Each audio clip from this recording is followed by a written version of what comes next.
Why have I quit my job? Why have I, bought a van? And why am I going to drive around the country?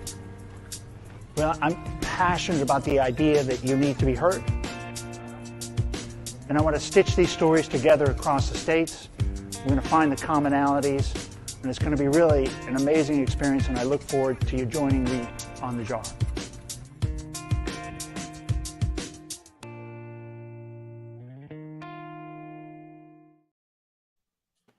Hey, everybody. Welcome back to Mental Health Today. I'm your host, Ken Stearns, also the host and creator of the JAR podcast, and I also started the JAR Foundation. And what you saw there is just a short kind of a little clip that we did, a social media clip we did.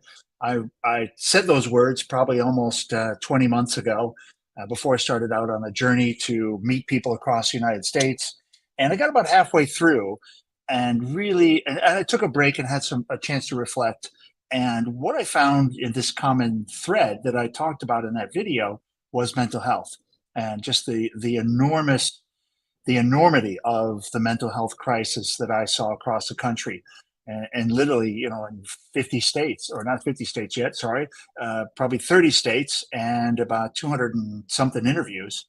Everybody is really touched by it. And what struck me as well, beyond just seeing how everybody is affected by it and has had their struggles, but the journey they've gone through to find help, to slip through the cracks, to attempt so many. I mean, I think out of the people I've interviewed, it's probably 50 suicide attempts. If you add up people's multiple attempts at, reaching us, screaming out for help, and not finding it, and getting to a point where they just felt there's no exit. Except taking their life. Just tragic that we get there, and people get there multiple times in a lifetime, and that's what it comes to. So, and I think we chatted offline with Sarah and Jared about, we're just failing that part of it. And so we've got Jared and Sarah from Ohana, right? Ohana Homefront Foundation. Ohana, yeah, it's struck me as so Hawaiian, and I didn't know what the origin of the words were. Maybe it's American Indian. I didn't quite know. And so anyway, it's great to have you both on, and to kind of get the backstory, to hear about how you guys ended up here, and what's the passion, what's driving it, and what are you trying to fix, and how can we help, and what should we be doing better? Jared, Sarah, thanks for joining the show. Hey, thanks for having us today. So, do you want me to tell the origin story?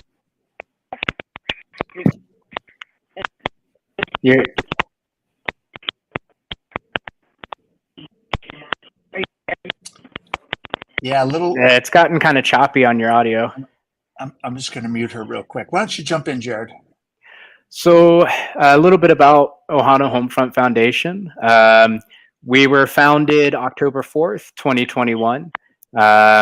Sarah is our president and co-founder. Our other co-founder is Miss Natalie Ely, who is also this year's U.S. Marine Corps AFI Military Spouse of the Year. And our journey started with Sarah waking up and going, I've got an idea. She was really struck by the overwhelming mental health crisis in the military community. She called Natalie and said, I have an idea. And before she even got out of the gate, Natalie was like, where do you need me? What do you need? I'm all in. And Sarah likes to joke that, they had this idea, gave birth, and it graduated college the next day. It was, we didn't have a website, didn't have a phone number, just in the very beginnings of being the Homefront Foundation. And as soon as I believe it was the Facebook page went up, instantly there was a message, somebody needed help. Whoa. And what we do is we provide resources in connection to therapists, counselors, peer-to-peer. Everything we do is at no cost. There's no cap on how long you can use our services, how often you can use them. And we reach out to the entire military community, your service members, your spouses, dependents, caregivers, because traditional care, mental health care with the military focuses, we'll help your spouse, we'll help the service member, we'll help the dependent, but nobody thought about the caregivers and the toll that takes on. And so we try to be that space for everybody to connect with. And it starts with reaching out. You can call us, you can message us, you can email. Once you connect with us, you're connected for life. We don't let you go. We get you networked with the resources that are going to help you thrive. And that may be somebody comes in and says, I need a therapy resource, or I just need to talk to somebody today. And you'll connect with us. All of us on the team, we will sit there. We will talk to you as long as you need to talk. I don't, we've had times where one of us has been on the phone hour, 2 hours, just to, be that voice, be that sounding board. And we'll make that referral for you. And then you may say, okay, after a while, I want to go just peer to peer, just have someone to talk to. Okay, cool. We will adjust that. You can always contact us. We'll contact you. And the day may come where that service member or that, dependent or spouse or caregiver may say, you know what? Thank you for your program. I think I'm good now. We're going to say, cool, awesome. But you're still going to get a follow-up call 3 months, 6 months, 8 months, just to make sure you're still doing okay. Because one of the things we see is somebody may think I'm good to go and actually mean it. Whereas somebody else may say, I'm good to go just because they feel like a burden. And we don't want anyone to think they're being a burden to us. They're an issue for us. You're what we live to do. I mean, all of us are volunteer. Nobody takes a paycheck. So what we do, it's a labor of love. And it's a labor of sincerity and genuine care behind everything. That's so cool. That is so. How do people find you? Is it through the Facebook? But I mean, the Facebook page is there, but is there a word of mouth? How does somebody come to see you? There's word of mouth. There's Facebook. There's Instagram. There's TikTok. Sarah worked very closely with the Concerta family, who is responsible for the Brandon Act, which just recently became a total DoD policy when it comes to mental health for our service members, where Mrs. Concerta will reach out to Sarah directly and say, hey, this person expressed this to me. Will you reach out? We network with, the VA Veterans Resource Centers. But it all started with word of mouth and a Facebook page. And now it's just this thing that has grown. Recently, we went to DC for a Military Spouse of the Year town hall. Like I said earlier, Natalie's the Marine Corps Spouse of the Year. I'm currently the Buckley Space Force Base Navy Spouse of the Year. And so we went to town hall, and we still managed to make meetings with congressmen and senators. And when they hear us speak and they look at our information, they assume we're a 5, 6, 7-year-old entity. And they're really surprised to realize we're barely a year. And this is the progress we're making. And that's where the joke that, Sarah and Natalie gave birth and it graduated college the next day, it just took off running because of the need. Oh, that is right. Because of the need. I mean, that's crazy that you just put a Facebook page and you already have somebody. I mean, that means people are just scouring, looking for, this is the access, cost, the stigma. Exactly. And it's the access, it's the cost, it's definitely the stigma. Because one of the first things we'll hear from people that contact us, especially from the service members, my chain of command's not going to find out, are they? Because it's still so ingrained in the military culture that the service member says, I need help with this. Their command sees them as unfit, not strong. And it's almost a knee-jerk reaction that, oh, if you want to get mental health services, we're going to start administrative separation. We're going to threaten your career. That's Natalie, by the way. She's our other co-founder and the Marine Spouse of the Year. Hi, Natalie. I miss you. Congratulations, right? But the other part of it is wait times with the VA. You can contact the VA and say, I have PTSD or I'm having this issue, one of these building blocks of mental health. And they're going to say, we'll get to you as soon as we can get to you. And then there's no follow-up. There's no check-in on you. You could wait 6, 8, 12 months for somebody to be available. There's no infrastructure to raise your hand and to get assessed on what your level is, to get into a queue. Exactly. It's almost no paper tests, no online.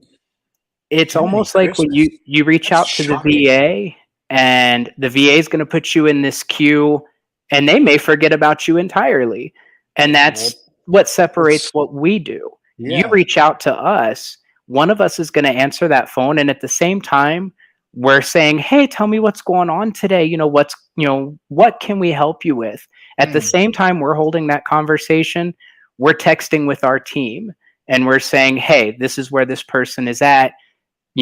How soon can we get them linked up? And there's been times where we've had someone call and we've got them in for counseling or therapy the next day or, 1 to 2 days after reaching out.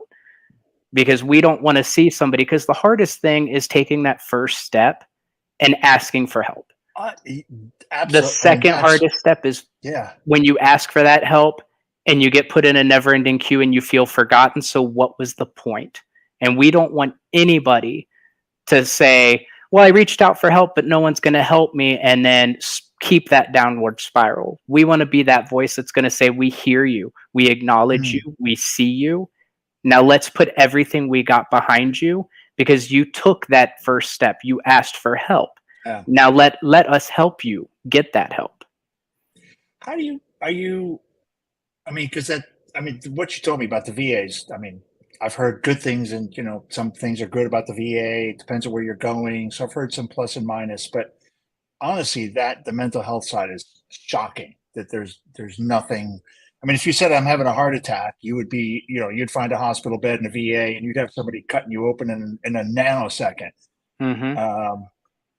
But it's kind of scary to think that you can't get some help to talk to somebody. Exactly. I've heard firsthand from veterans who say, I reached out to the VA. They said they'll get me in when they can. Right. But then the VA's knee-jerk answer was, well, if it's that bad, go to an emergency room and get a psychiatric admit. Go get a 72-hour hold because we can't help you right here, right now. Oh, and that will help your career. Can you hear me? Hey, we can hear you now. Okay.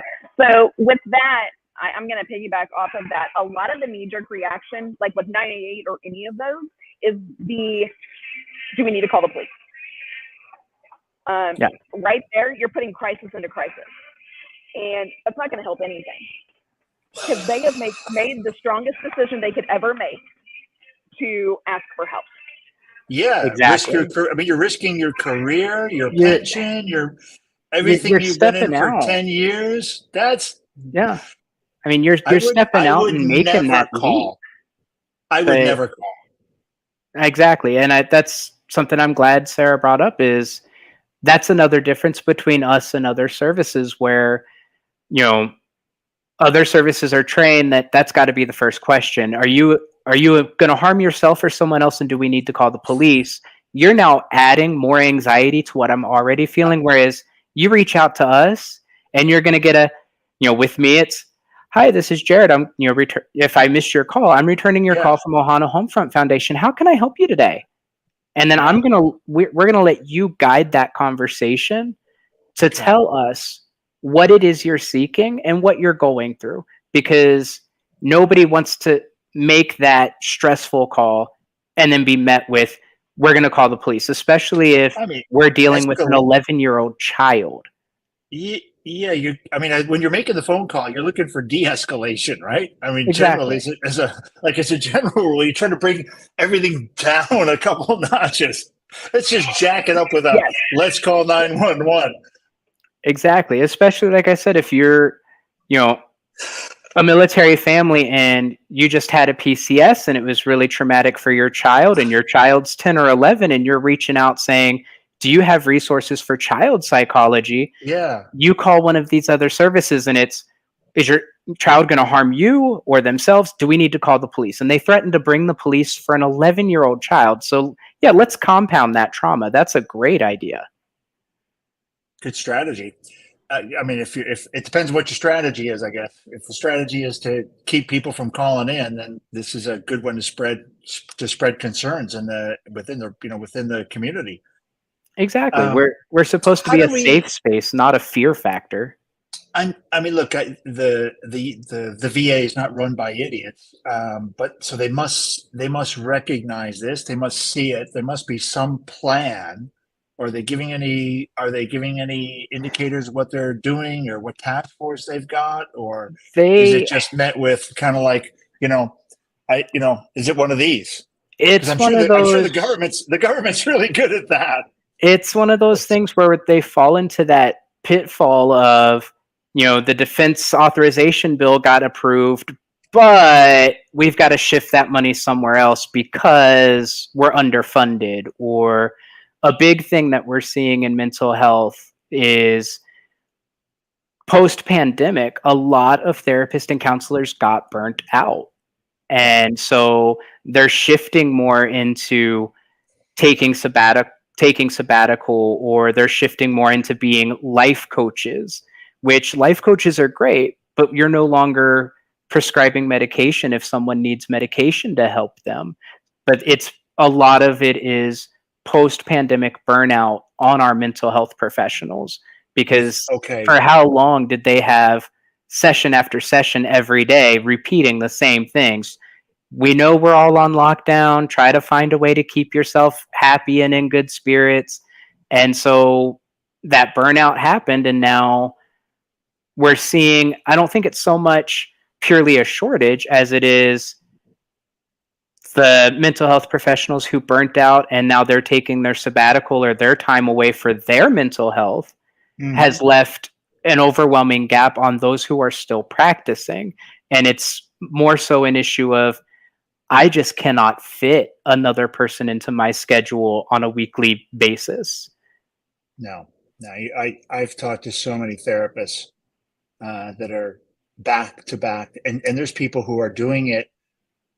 I mean, there are people in that business right now, and they're doing this kind of thing because they're so passionate, and they feel so much empathy for the people they're taught, their clients, right? That they don't want to quit, and they don't want to take a less.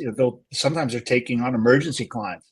I mean, it's exactly. The burnout is real in the mental health profession. Yeah, the burnout is real, and another block to it, especially when it comes to VA, is all the hurdles that you have to jump through to become affiliated with the VA. And then we have excellent military spouses who are certified therapists, counselors, life coaches. But when we PCS from one state to another, there is no national certification carryover.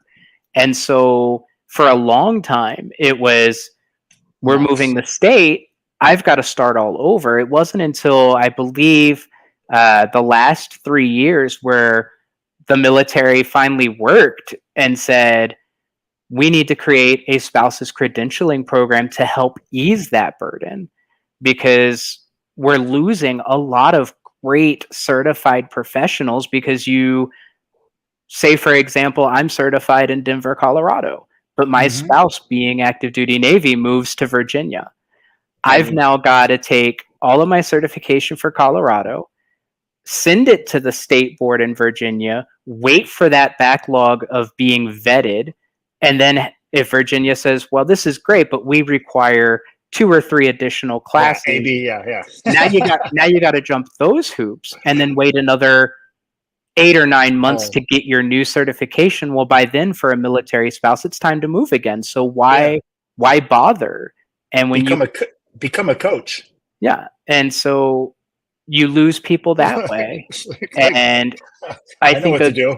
Yeah, I think a step that needs to be looked at is there needs to be a national certification for mental health professionals, the same way that a military physician can go from base to base and still practice medicine without needing a new degree. That's what I was just going to ask, is the military must, I mean, you're operating from a base, which sometimes is maybe not really a state. Is it legally within the state once you're on a base? It's considered U.S. sovereign soil. All bases around the world are. Yeah. So they're able to do that if you're, for example, if you're a member of the Marine Corps and you're a therapist for the Marine Corps, anytime you PCS, you can keep practicing. But experience here at our local base, we have 2 therapists for our entire base, and we have 2,500 families. So 9 times out of 10, when you go to that base provider and you say, I need help, they're going to say, let me get you a referral to an off-base provider. And then you're stuck in that same queue all over again. Okay, that's the best. That's like the most, but like, I love there's no wonder we got a problem. Well, we don't have a mental health crisis. We've got like a idiot problem. We're generally led by idiots. As we've seen in the last few years, and now we've got a lot of gaps. Kind of stuff. You know, if the VA would actually look at the mental health and suicide crisis in the military and actually push for a national credentialing program, we would see those numbers start to fall. Right now we're at 26 service members and veterans a day committing suicide for lack of resource. Really? 26 a day? It used to be 22 a day. And that's not even counting the families.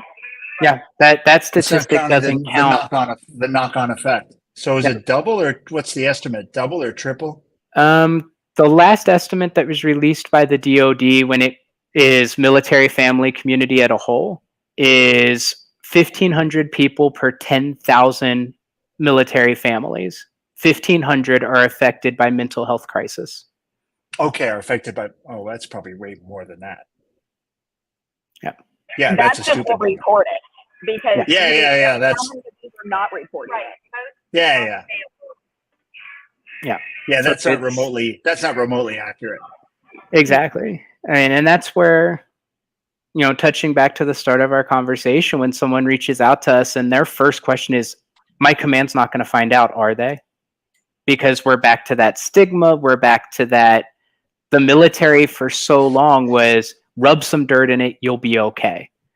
And I am very thrilled that we saw the Brandon Act become law, and now it's a DoD policy, because that is going to hold standards. It is going to hold commands accountable for their lack of empathy and their lack of human response. Because you may be in our military, but you are not a robot, and it is okay to not be okay. You're still a human, and we're asking them to do inhuman shit, which leaves a mark. You're a human. You're a human. We train you to do really inhumane things, and be involved in inhumane shit, and then we have to help you wash that off your soul. Yeah, I mean, that's got to be that can't be that complicated. Who do we talk? I mean, who's in the VAs is in charge of this? I mean, there must be one person who is in charge of like the mental health guru. Welcome to red tape.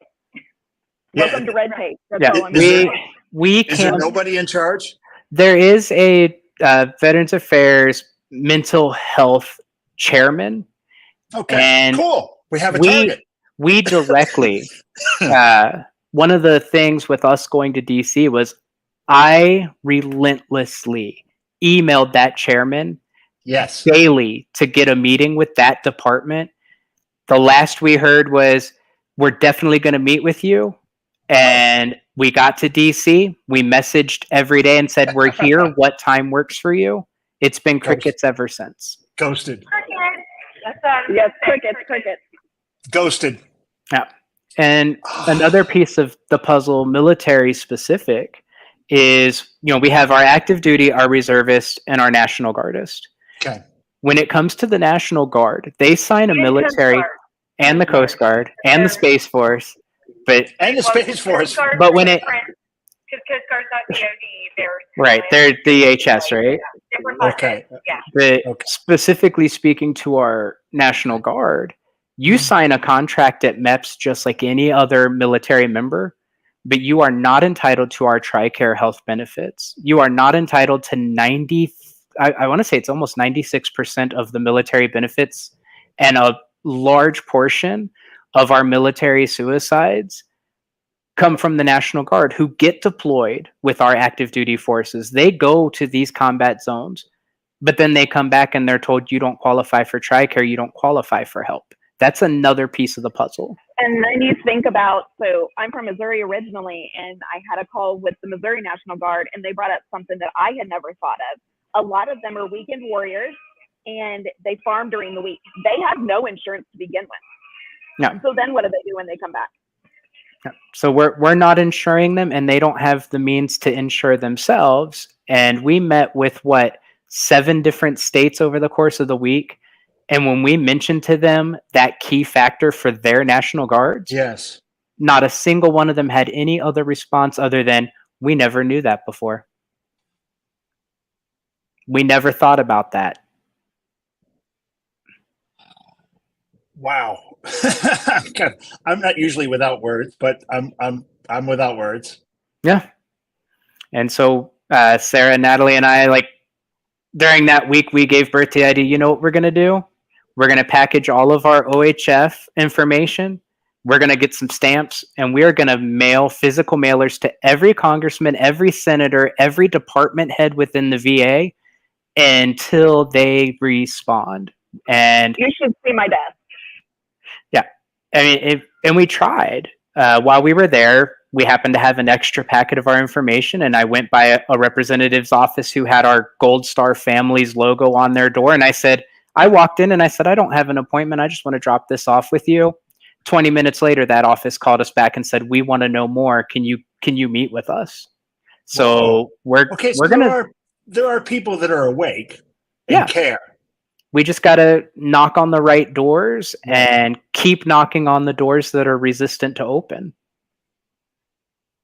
Yeah, this is, man, it's a tough one, right? If you've got, the VA, right? Such a massive, I'm sure, incredibly dysfunctional organization.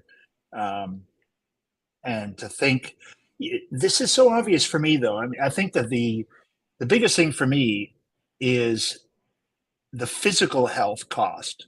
So, if you pull the mental health side, pull the suicides out, the suicides are a small piece of the actual physical manifestation of cancer, depression, people not showing up to work, manifestation of diseases, and like I said, not showing up to work, not being able to be functional at work, making mistakes on jobs, and God forbid, actually at the military job where other people's lives are at stake, and people are sick, and you've got to. It's a cheap cost.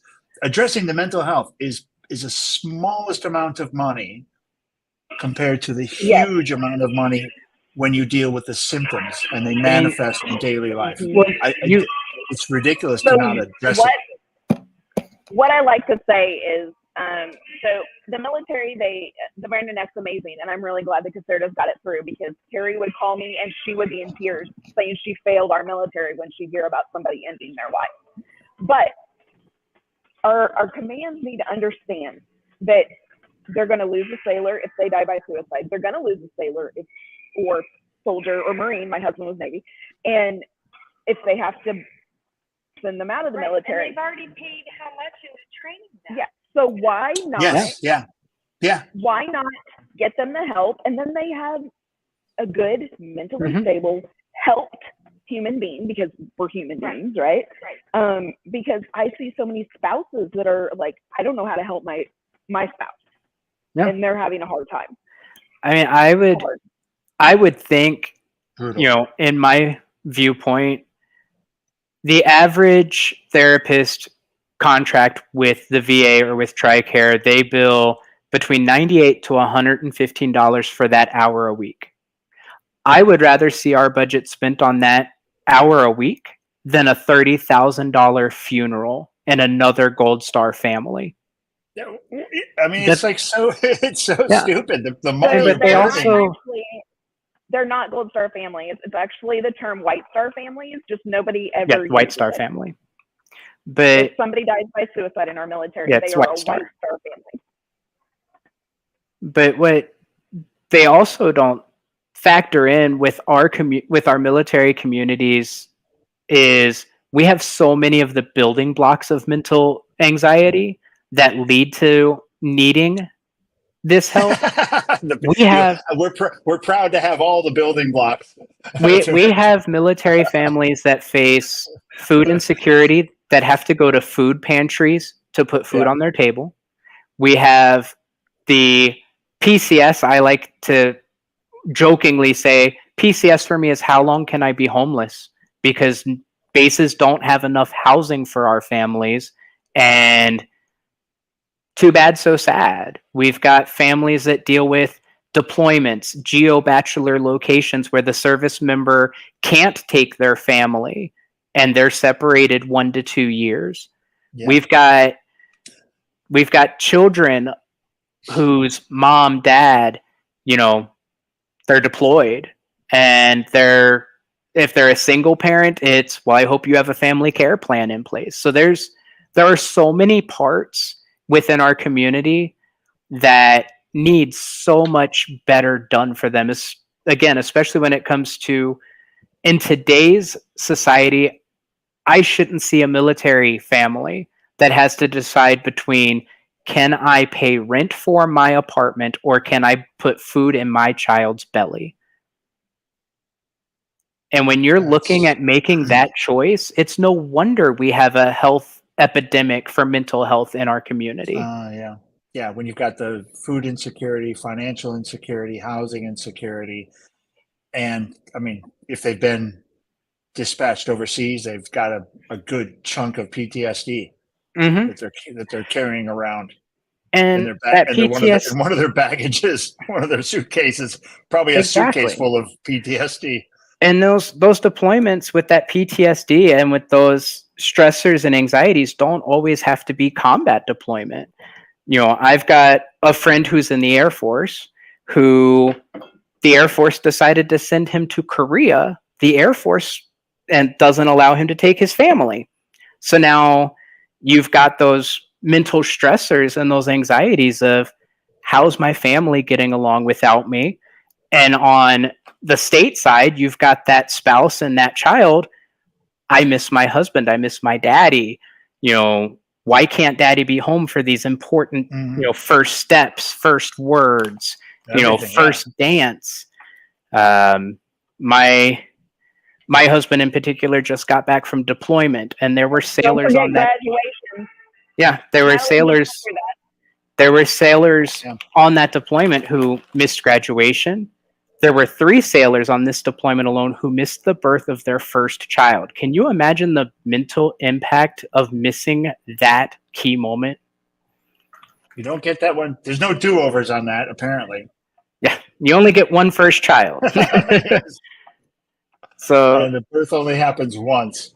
And Brandon Caserta, who ended his life in 2018, was an only child. So the Casertas lost their only son to suicide because of hazing and bullying on a ship. And he did it in front of everybody. He literally threw off his helmet and said, "I'm sorry, you're going to have to see this," and walked into helicopter blade. And he will never get married. He will never have a child. They'll never get to witness what normal Americans do, right? Exactly. That's brutal. Brutal stuff. I mean, it works out to where just about every 5 minutes in this country, somebody commits suicide. So every 6 minutes, there's a family left to pick up pieces. Yeah. And that is far too alarming. And again, that's why our team at Ohana Homefront, none of us take a check, and it is a labor of love. These convictions that we've laid out in this conversation is because we have that passion, and it is sincerely, I hope one day we're not needed, but until that day, we're always going to be there. Natalie and I have always said we don't want to be needed, but we're here, no crying. And but I will say that we have probably one of the best. I don't want to say team. I don't use the word team. We have a great family. OHF is a family. We're not a team. We're a family. We're a fam. We take care of our own. And I will say 95% of our volunteers have been with us since the beginning. Yeah. Wow. Yeah, and that's another thing that is unheard of in this area of care is how many other organizations can stand there and say almost everybody from the beginning is still here. I was not with the beginning. Yeah, I did not get to partake in the beginning. I actually, once I became a base winner with the Military Spouse of the Year program, I was talking to a mutual friend of ours, another family member, Eleanor, and she was like, "You need to talk to my homegirl, Sarah. You need to talk to her because my advocacy as a Spouse of the Year is the mental health epidemic in the military." Okay. And Sarah called and she's like, "Hey, is this a good time?" I said, "Yeah, what's up?" 10 minutes later, we created, Passionately Angry and Active Advocacy. And now no phone calls. Every phone call starts with, "You're going to love me or hate me." Yes. From him. That's what I get every single time. Every time I call her, you're going to... well, especially looking at our trip to DC, I called her daily and I was like, "You're going to love me or hate me." She's like, "What did you do?" We have 4 meetings all before 1 o'clock in the afternoon at 3 different offices on Capitol Hill. Like it all started with, I believe it may have been Natalie said, "I'd love to meet with the president or the first lady while we're there." And I said, "Challenge accepted." And we got into the White House. We had Capitol Hill, 3-4 meetings a day. Cause I was like, no, if I'm going to line up with this family and I'm going to join this family, they're going to get 100% of what I got to offer. I still have the blister on my foot to prove that I was wearing heels and walking all that way. Running probably in between appointments. There was running, there was walking, there was, almost unintentionally harming ourselves, trying to grab ropes. Fun. I'm looking at the time. It's a good time for some wrap up, some thoughts. But so maybe just get some thoughts from you guys. But I want to keep the conversation going after this. I'd love to figure a way to get some people, I don't know, we get some people on the show who can do something, either legislators or other, so feel free to think of how you may want to use the platform. We don't have a ton of listeners, but we've got a good name. And I would love shows. To be able to get us to work with the JAR Foundation and keep this relationship going. Love it. Yeah, I love it. I think a good person for us to bring on if we do this again is Candace Gelzo. She's our mental health director. She is amazing. Okay. She's about to start her PhD, her doctorate in psychology. And she has 3 little kids, so she's, in my opinion, but it is what it is. And they're in the middle of moving to Web school. Yeah. So there's that. But she knows everything on that side. And she is a powerhouse.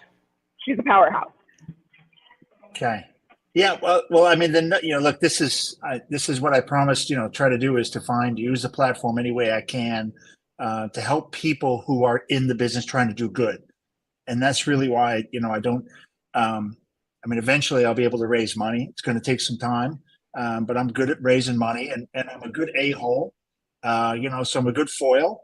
If you ever need anybody to call someone out, I've been a boss before. I've been a boss, and I've faced some of the scariest monsters on the planet.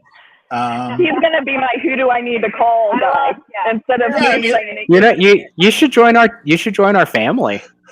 Yeah, join the fam. Join the fam. That's my. I don't think I can take any. Who do I need to call?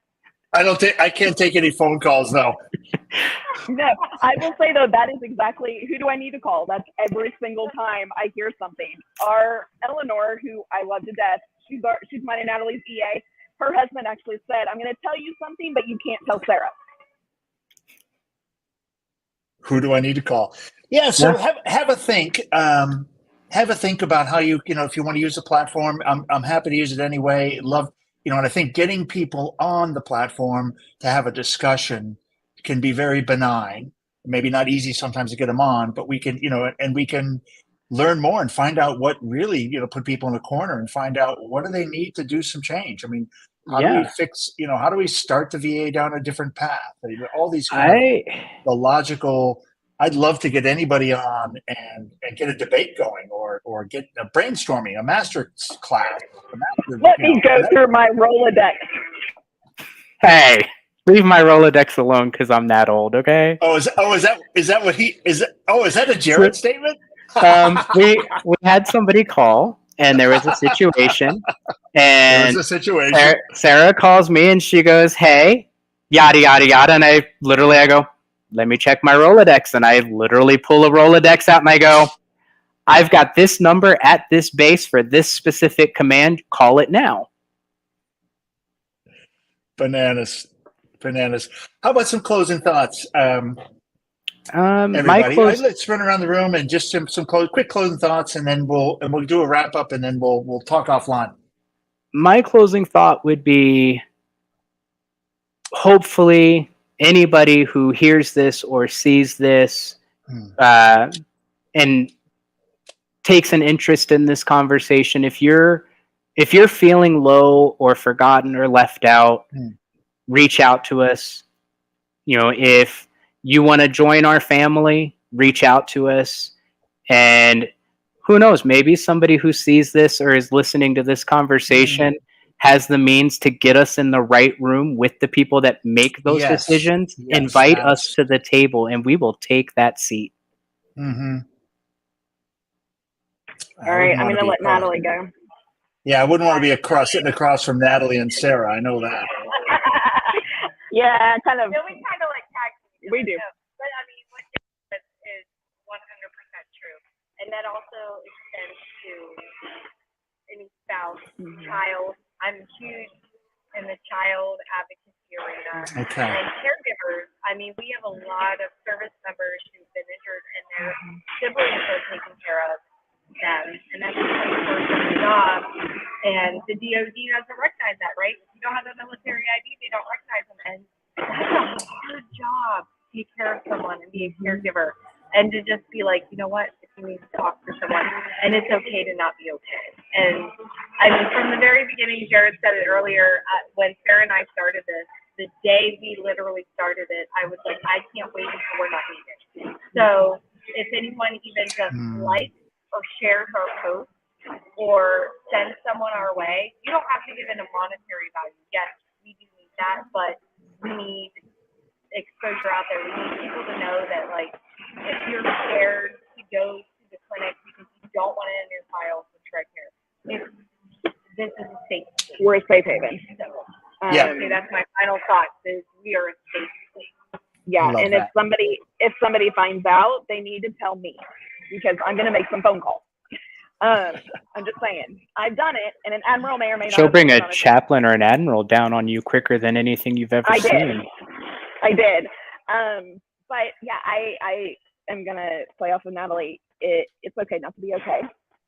We all have our struggles. We all have our moments. Yes, we do need funding. That is definitely something, if anybody wants to be a sponsor, like my husband's wallet, I'm sure would appreciate it. And everybody needs to know that there is somebody there. We're all human. We're not robots. We all have our days. We all have our moments. And we're in the same boat. Like, we do the same thing. And you can't pour from an empty cup.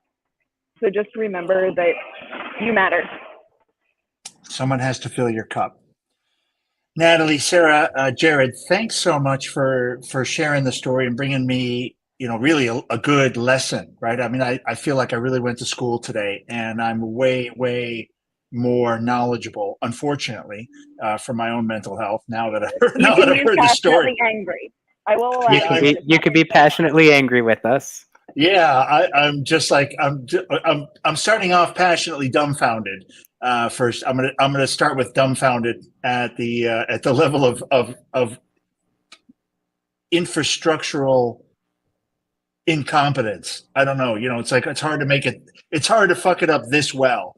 So I will give it to them for master class in fuckery on how to miss the mark.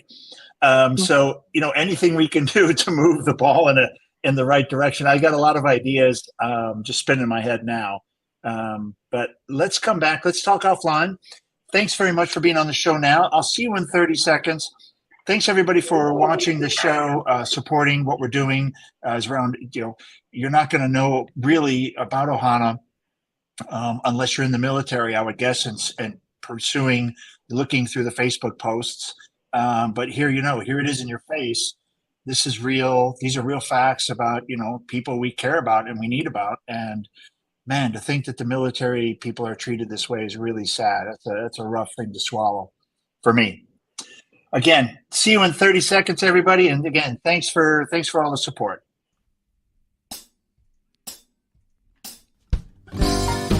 Yeah, loose, baby.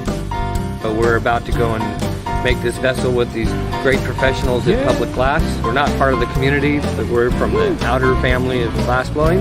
Yeah, we're gonna go make a magical giant jar with optic lenses so that if you turn it, it changes all the time. So if you change the way you look at things, the things you look at change.